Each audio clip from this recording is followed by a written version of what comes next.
Presented by MB Music.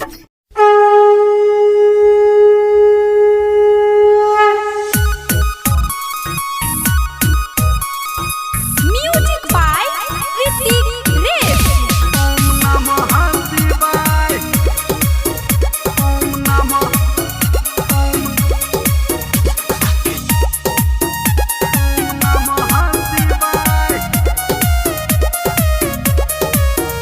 ओम नमः शिवाय ओम नमः शिवाय ओम नमः शिवाय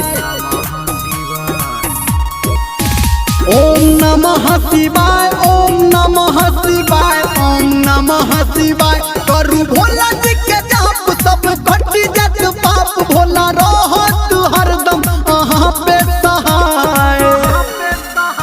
ओम नमः शिवाय ओम नमः शिवाय ओम नमः शिवाय ओम नमः शिवाय ओम नमः शिवाय ओम नमः शिवाय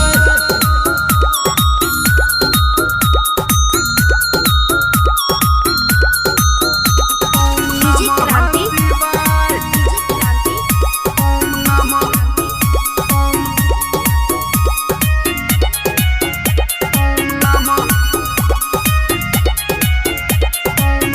हाँ भोला जी के भाव छै भांग के गोला आबू आई चढ़ाबू जे छी असली ही चेला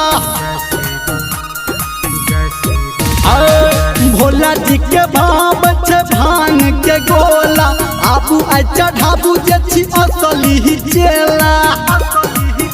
बनत बिगड़ल काम मन लागत आराम जब देख भोला दर्शन देखाए ओम नमः शिवाय ओम नमः शिवाय ओम नमः शिवाय ओम नमः शिवाय ओम नमः शिवाय ओम नमः शिवाय Ma Gayatri Recording Studio. DJ Kranti.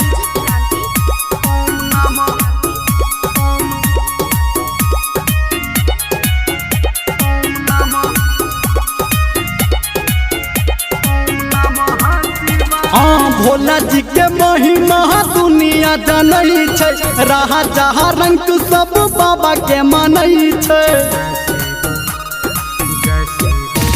हाँ भोला जी के महिमा दुनिया जनई छै रहा जहाँ रंग सब बाबा के मनई छै बात को है धर्मेंद्र राइटर सोनू के अंदर भोला बाबा के खूब जाए कहरा लगाए ओम नमः शिवाय ओम नमः शिवाय ओम नमः शिवाय ओम नमः शिवाय